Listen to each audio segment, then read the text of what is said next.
Bem-vindos e bem-vindas à terceira temporada do podcast sobre diálogo interreligioso em Odivelas. O meu nome é Janine Osman Dias e sou psicóloga no setor de Igualdade e Cidadania da Câmara Municipal de Odivelas.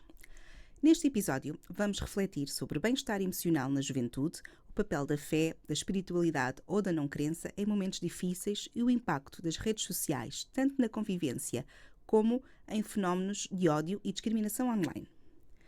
Para esta conversa, temos connosco Nuri Hassanali, da comunidade muçulmana Ismaili. Olá, muito bem-vinda. Obrigada por ter aceito aqui o nosso convite. Obrigada. Nuri, o que significa para ti o bem-estar emocional na fase atual de vida em que estás?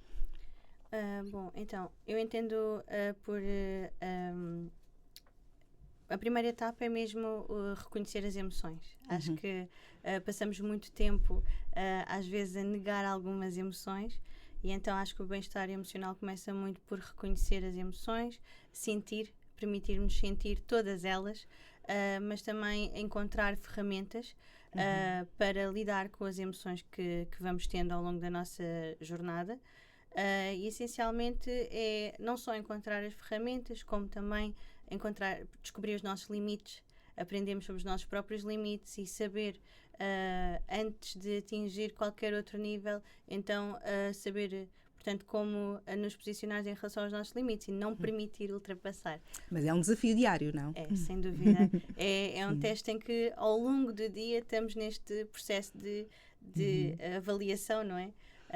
Acho que numa fase inicial implica uma avaliação maior diária, esta consciencialização, mas depois ao longo do tempo vamos nos apercebendo, e quando estamos ali no limite, aquela emoção surge, nós já sabemos retrair e dizer não, daqui eu não posso passar porque eu depois aqui vou ficar muito zangada ou vou ficar muito cansada, e saber fazer este equilíbrio, fazer é muito importante. Eu acho que isso é que é o bem-estar, é descobrirmos-nos e sabermos, portanto, dosear e agir em conformidade. E hoje em dia que nós já estamos a trabalhar, já temos um ritmo muito acelerado, muitas vezes estamos em ambientes altamente competitivos, esta gestão do bem-estar, e nós conseguimos também parar para identificar, nem sempre é fácil, não é? Não, de todo. Não Tens é algumas técnicas, algumas estratégias que tu utilizas nesse sentido? Sim, eu a par do trabalho altamente intenso, também tenho 2 filhos pequenos, então é mesmo necessário encontrar estes momentos. Então, algumas das ferramentas que fui descobrindo para mim foi caminhadas conscientes, ou seja, em que vou caminhar e estou realmente paro, em que obrigo-me a parar os meus pensamentos e então estar ali inteiramente. Seja, portanto, viver o presente e o agora, não é? Sim, exatamente. Estou às vezes no meu bairro e tenho que estar a ver a relva, a olhar para as flores, sentir o cheiro das flores, reconhecer os meus vizinhos, porque acho que estamos tão num piloto automático, às vezes eu nem sei quem são os meus vizinhos, então agora paro para observar os cafés, digo bom dia, coisa que às vezes estamos no telemóvel, ou estamos no carro, as nossas preocupações, e nem pensamos nisso. Exato. Portanto, eu acho que o caminhar nos nossos bairros ajuda muito a fazer a descomprimir e também a reconhecer melhor. Portanto, é isso. Uma excelente estratégia. E agora, falando relativamente aqui à questão da fé, da espiritualidade, a filosofia de vida ou a ausência de crença, achas que te ajuda a lidar com a ansiedade, com a solidão, com a tristeza, com a pressão social?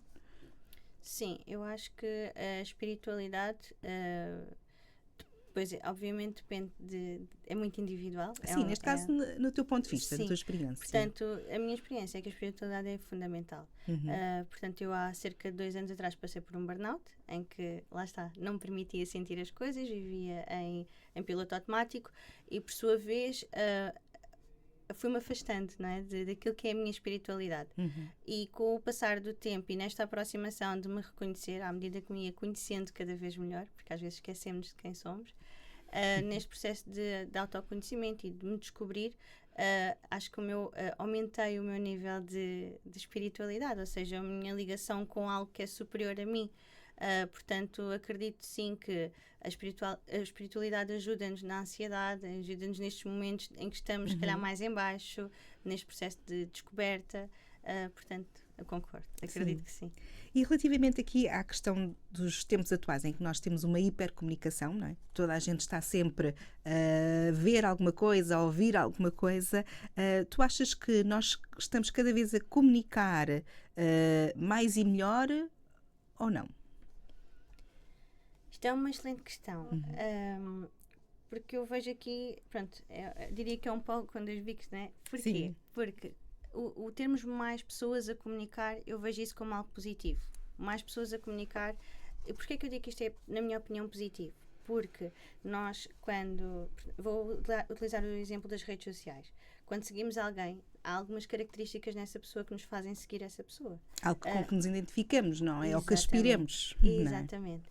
Então, há a tendência de ir a procurar alguns critérios. Por exemplo, eu, quando vou procurar informação, vou procurar alguém, um perfil parecido com o meu. Alguém que também seja mãe. Porque eu sei que uma pessoa que é mãe vai ter algumas preocupações semelhantes. Exatamente. E então, o facto de haver mais pessoas a comunicar, eu vejo isso como uma coisa boa. Depois, se comunica-se melhor, né, em termos de qualidade, acho que isto depende depois muito da informação que vamos pesquisar, depende muito dos nossos próprios filtros. Se o algoritmo nos ajuda também nesse sentido, não é? Exatamente, eu acho que isso é fundamental, porque de facto a primeira pesquisa vai ser fundamental e a partir daí tudo o que vem dali é do algoritmo. Exato. E portanto acho que passa também por nós fazermos escolhas conscientes e sabermos também ouvir e perceber, olha, isto não faz sentido para mim, olha, tenho que ir pesquisar melhor porque este assunto está-me aqui, não estou completamente de acordo, e então fazer essa triagem, não é? Exatamente. Por exemplo, relativamente às pessoas que tu segues, sentes que a identidade online pode ser muito diferente da identidade real da pessoa em si, ou achas que cada vez as pessoas mostram-se mais realmente como são e não como pretendem que os outros as vejam?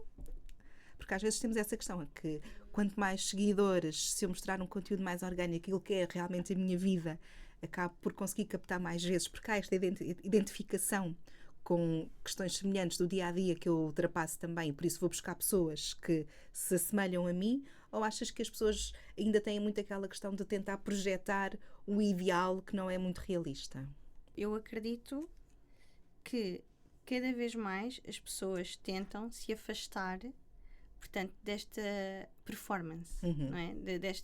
No entanto, é muito difícil, principalmente quando eu acredito que tem a ver com vendas e tem a componente de publicidade associada, marcas associadas, portanto, elas têm que cumprir um determinado quase protocolo. Sim, um guião, digamos assim, não é? Sim, porque a própria...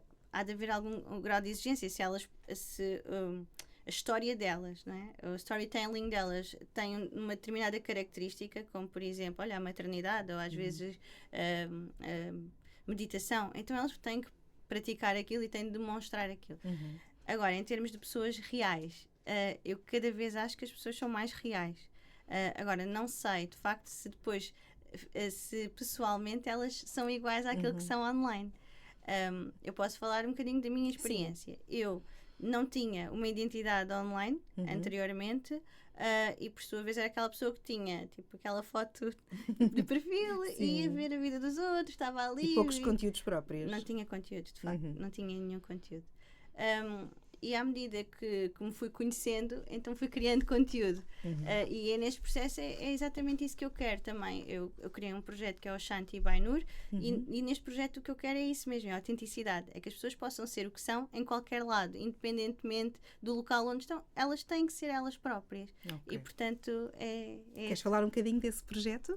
Olha, foi um projeto que comecei este ano, um bocadinho na lógica do processo que eu própria estive a passar e porque tenho observado muito e tenho acompanhado pessoas, especialmente mulheres, com histórias de vida e com, portanto, eu vou-lhe chamar feridas, está bem? Profundas e que muitas vezes elas não são resolvidas. Ou seja, estamos no piloto automático e é neste piloto automático que a vida corre. E elas não têm tempo para parar e olhar para si próprias. O trabalho delas a vida toda foi cuidar dos outros. É cuidar.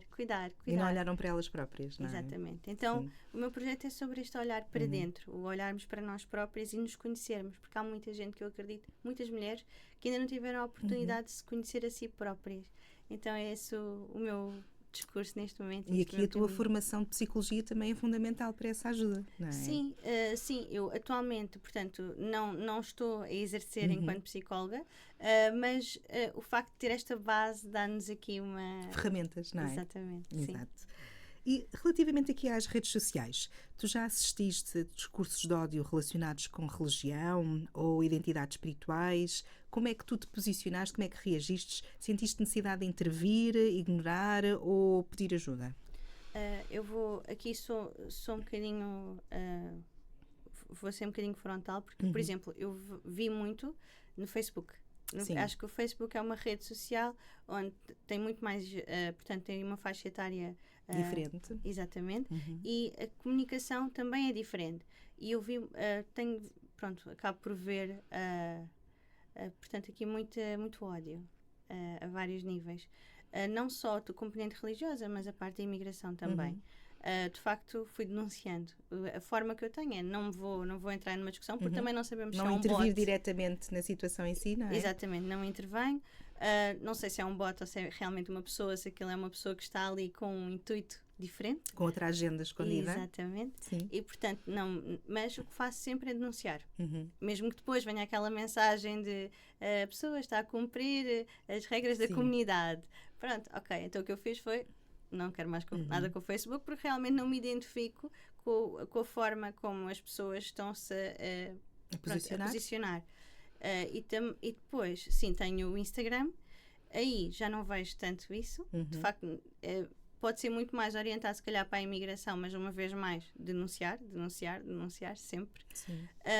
Mas do ponto de vista de religião, não tenho visto. Mas isso também lá está. Tem muito a ver com o algoritmo, porque tem muito a ver com as escolhas que eu faço. Sim. Como eu faço escolhas muito orientadas para autodesenvolvimento, autoconhecimento, então há ali as pessoas que sigo, portanto elas também têm uma linguagem diferente, têm uma forma de pensar diferente. E subjacente uma abertura também, não é? Exatamente. Já nem entendem as coisas como religião ou fé. Portanto, para elas nós somos almas, e almas que estão todas unidas e somos todas uma única alma. E, portanto, já a cor, a religião já nem entra na equação, já é outro nível. E, portanto, eu identifico-me com essa visão. Portanto, acabo por não encontrar tanto no Instagram esse tipo de discurso. De discurso, sim. Nós, recentemente, tivemos um apagão cá em Portugal, em que muitos de nós aproveitámos esta experiência para refletir sobre o tempo que nós passamos online. Tu já sentiste essa necessidade de desligar para proteger a tua saúde mental e estares mais presente no aqui e agora? Sim. Como disse, criei este projeto e uma das coisas que eu observei é o tempo que eu estava a dedicar à criação de conteúdo. Lá está. Eu, para encontrar este meu centro, eu às vezes tenho que desligar. E então eu aceito para mim própria que eu não vou dedicar mais do que aquele X tempo que posso. Se implicar tirar tempo aos meus filhos ou tirar-me tempo a mim, então já não está a ser saudável para mim, já não está a ser bom.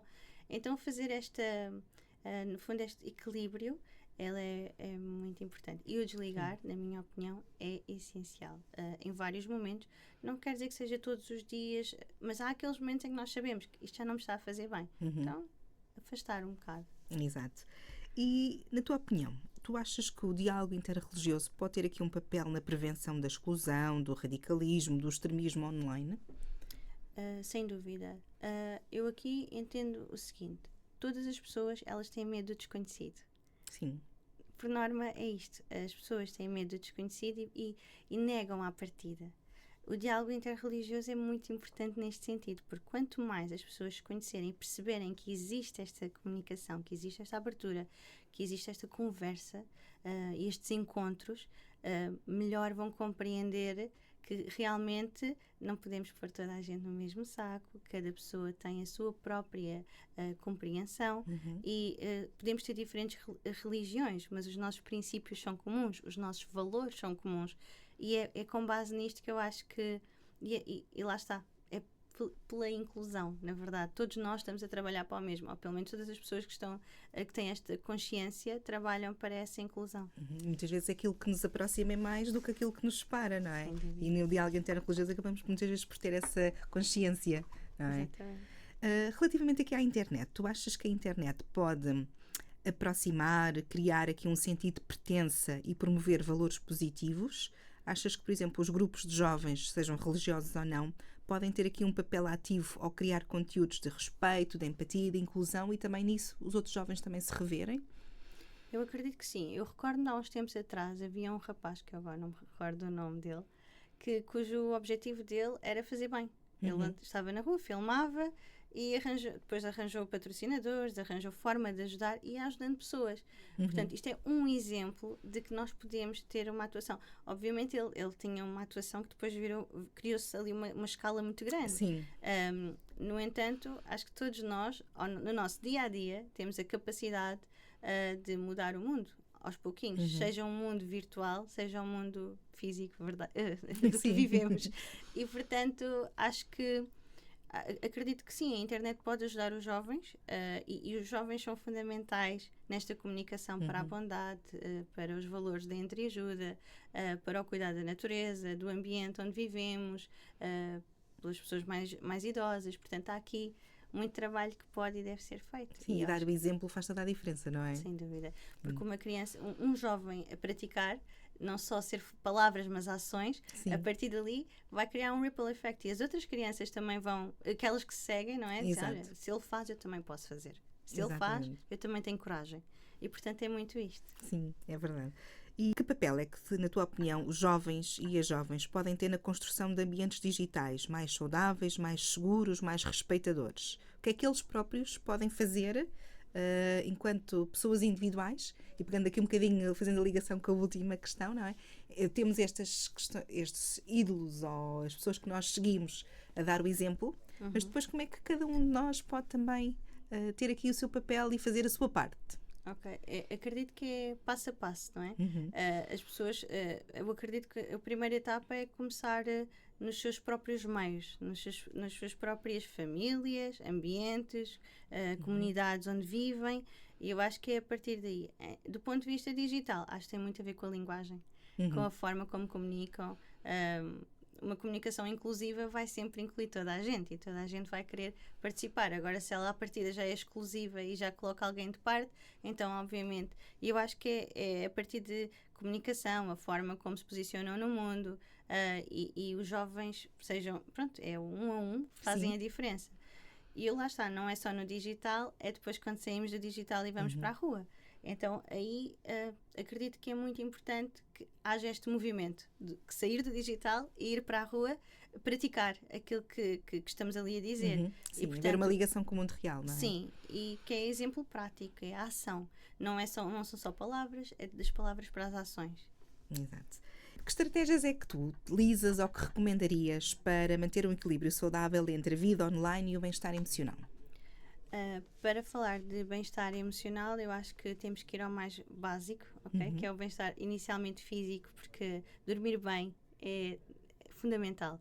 E às vezes estamos ali no scroll até muito tarde e depois acordamos e já estamos cansados e, portanto, é começar pelo zero. É alimentação, sono, hidratação e exercício. Na minha opinião, peço uma consulta médica, mas é a base. E eu acho que isso é fundamental para uma pessoa começar a encontrar então este equilíbrio emocional, este bem-estar emocional. Porque é a partir do físico que ele também vai se permitir sentir com mais consciência. Em relação ao mundo online, é o desligar. É o ter a capacidade de desligar, é fazer escolhas conscientes, não seguir só porque seguir, é perceber de que forma o papel ativo que nós também podemos ter, não é? Sim. Naquilo que nos chega. Exatamente, que é, em vez de só consumir informação, perceber de que forma isto está-me a ajudar. Isto está-me a ajudar a crescer, estou a ter algum benefício. Agora, se é algo que me está a tratar mal, ou seja, se isto faz com que eu me trate mal a mim própria, então eu tenho que questionar se faz sentido seguir esta pessoa ou não. E então este equilíbrio online, na minha opinião, é muito por isso. Depois adicionamos os jogos, não é? Depois há a tendência para jogos que também são online. Sim. E então é o saber parar, o encontrar, sair de casa. Eu acho que é muito importante. Apanhar sol, conviver com outras pessoas. Sim. Não é? Depois, obviamente, já numa fase posterior, acho que também tem muito a ver com estas caminhadas conscientes, esta noção de estar mindfulness, este conceito de estar presente inteiramente, em que não estás a pensar noutras coisas E, finalmente, para quem gosta, depois há algumas outras estratégias, como a meditação, mas isso se calhar já é outro nível de pessoas que se calhar já estão a gostar desta área, mas é o encontrar o centro. E eu acho que isso ajuda muito neste processo de bem-estar emocional. Sim, e se as pessoas partirem também disso, também vão perceber que estratégias é que elas próprias podem utilizar, o que é que para elas faz sentido, não é? O que é que elas se identificam e ir à procura também de maior conhecimento nessa área, não é? Exatamente, é isso mesmo. Sim. E assim, chegamos ao fim do terceiro episódio desta temporada. Um agradecimento especial à Nuri Hassanali pela partilha e pela reflexão, e a todos e a todas que nos acompanham. Continuem connosco para mais diálogos sobre a diversidade, respeito e convivência no nosso concelho. Até breve.